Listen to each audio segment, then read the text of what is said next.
The yellow coupon had two different times printed beside the same serial number. Rejected at 12:14. Redeemed at 12:53. The customer attached to the first transaction had already paid full price and left the diner before the second time appeared. The coupon now rested inside a yellow redemption sleeve in the back office drawer. Marla Haynes had signed the shift manager box. The reconciliation witness box was still empty.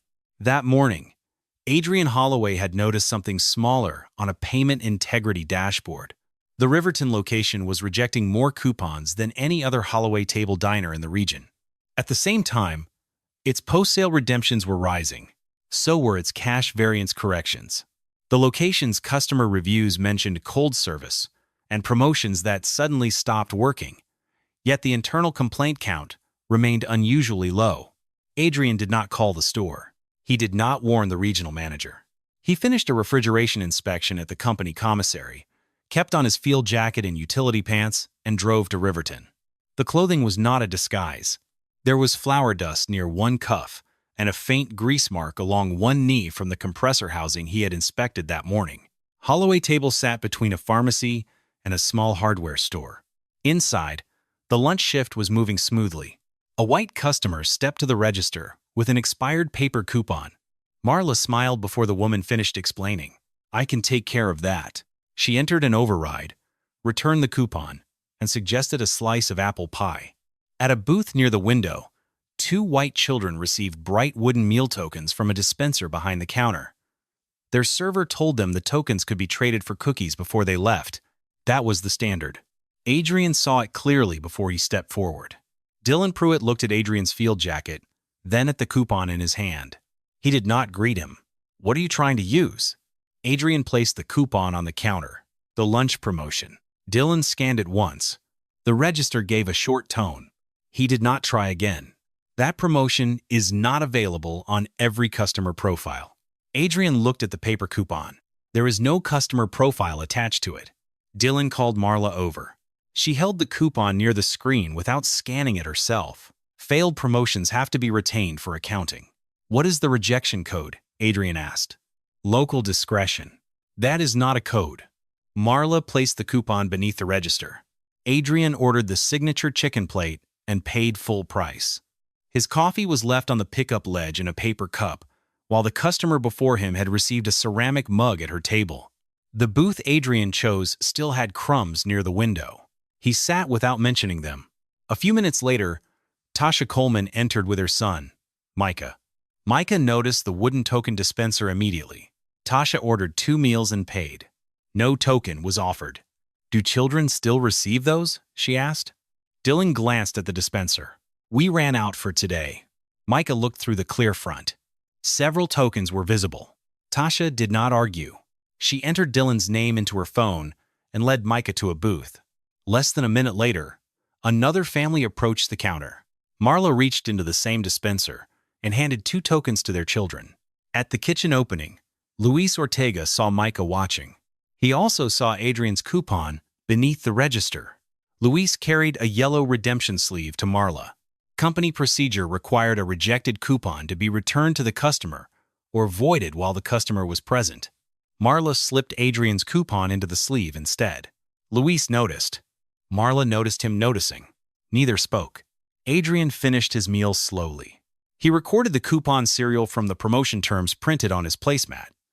He wrote down the time, the employee names, and the fact that his receipt contained no complaint link. When the lunch rush thinned, the register printer started again. Marla removed Adrian's coupon from the yellow sleeve. Dylan reopened a completed cash transaction. The same serial number appeared on a new redemption slip. Marla counted the difference from the drawer and placed it inside a cash variance envelope. Adrian remained in his booth. He looked at the yellow sleeve. Marla's signature filled the first box.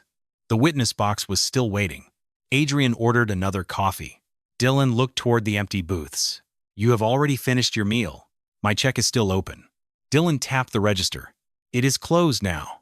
Adrian glanced at the yellow sleeve. "Then return the coupon you retained." Marla Haynes stepped closer. Rejected coupons belong to accounting. Company policy says they are returned or voided while the customer is present. For the first time, Marla studied him with more caution than contempt. You seem very familiar with company policy. I read what is printed for customers. Marla folded her arms. This table is needed. Only 3 booths were occupied. Adrian looked around once. Which reservation is waiting for it? Her mouth tightened. No one said anything about a reservation. Then I will finish my coffee. Marla walked back behind the counter. She lowered her voice when she spoke to Dylan, but the diner had become quiet enough for Adrian to hear pieces of the conversation. Do the cash ones after the camera shift. Dylan glanced toward the ceiling. What about Crane? He sees margin. He does not see paper. And the rejected coupons? Use the clean cereals first. Dylan rubbed his thumb along the edge of the register. What if someone comes back? Marla gave a short laugh. No one comes back over $2. Adrian did not write the sentence down immediately. He waited until neither employee was looking. Then he added it beneath the coupon cereal. At the window booth, Tasha Coleman stood and walked back to the counter. Micah remained at the table with both hands around his paper cup. Tasha pointed toward the wooden token dispenser. Where is the child benefit policy posted? Dylan looked at Marla. It depends on availability. There are tokens in the dispenser. Staff judgment applies. Tasha held out her receipt. I want a complaint number. Marla wrote an email address on the back. It belonged to Walter Crane, the regional operations manager. Tasha read it once. This is not an independent complaint line. It is the contact we use. Tasha returned to her booth without another word. Adrian turned over the paper placemat. A small customer care code was printed near the nutrition notice. He scanned it. The form opened on his phone. He entered the coupon serial, the time it had been rejected, and the later redemption time printed on the slip near the register. He listed the child token denial. He requested preservation of the coupon sleeve, the register session, and the cash variance correction. The system issued a case number. Several minutes later, the store phone rang. Marla answered. Her posture changed when she heard Walter's voice. She turned slightly away from the dining room. No, he is still here. A pause. He is confused about the promotion. Another pause. Yes, he keeps asking for internal information. Marla listened, then opened the customer incident screen. Walter's instructions arrived through the regional portal. Closest promotion explanation provided. Marla selected the category. Adrian's phone updated. Case resolved. No one had spoken to him. Marla began adding a floor note. Guest refused to surrender invalid coupon dispute and delayed table turnover. The coupon was still inside her yellow sleeve. Luis Ortega saw the note appear on the kitchen display. He looked toward Adrian, then toward Marla. At the end of the shift, Marla carried the sleeve into the prep office. Luis followed because closing reconciliation was part of his assignment. The certification line had already been filled in. All coupon redemptions completed with customer present. Marla placed a pen beside the empty witness box. Sign it. Luis read the line twice. I did not see the customer at the second redemption. You saw the coupon. That is not what this says. Marla leaned against the desk. You are still on probation. Luis kept his eyes on the form. Walter is already reviewing your hours. The room remained quiet. Luis picked up the pen. For a moment, Marla believed he would sign. Instead, he wrote beneath the certification line, Customer presence not verified. Then he added Adrian's case number. He left the witness box empty. Marla reached for the sleeve. Luis folded the flap, applied the numbered seal, and placed it inside the dual-control drop box. The box locked automatically. Marla pulled once on the handle. It did not open. At the Corporate Payment Integrity Office, the case number linked to the coupon serial.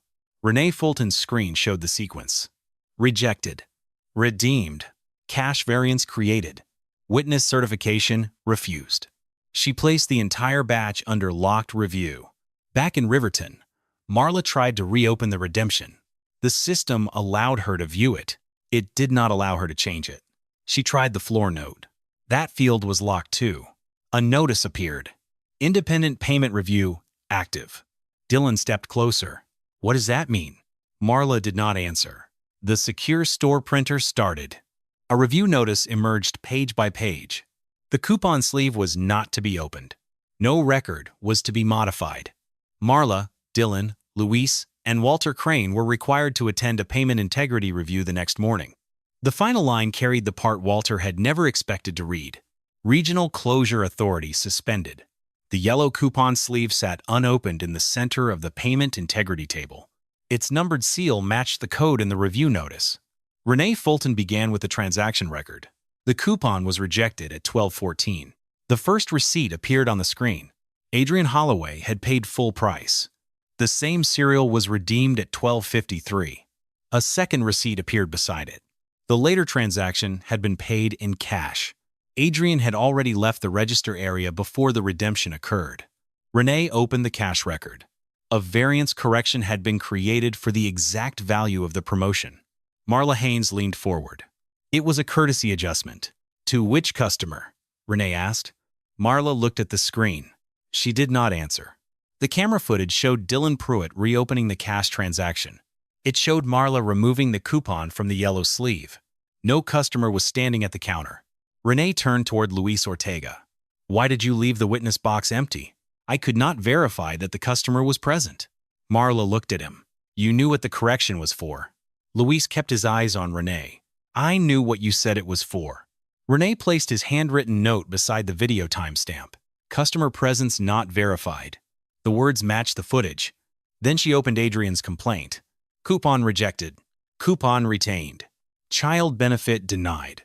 Preservation requested. The case had been closed 6 minutes later under promotion explanation provided. Walter Crane had approved the closure without speaking to Adrian or Tasha Coleman. Walter adjusted his chair. This was a local service issue. Renee opened the regional dashboard. During the previous 9 months, the Riverton Diner had reported an unusual increase in post-sale coupon redemptions. Most were connected to cash transactions.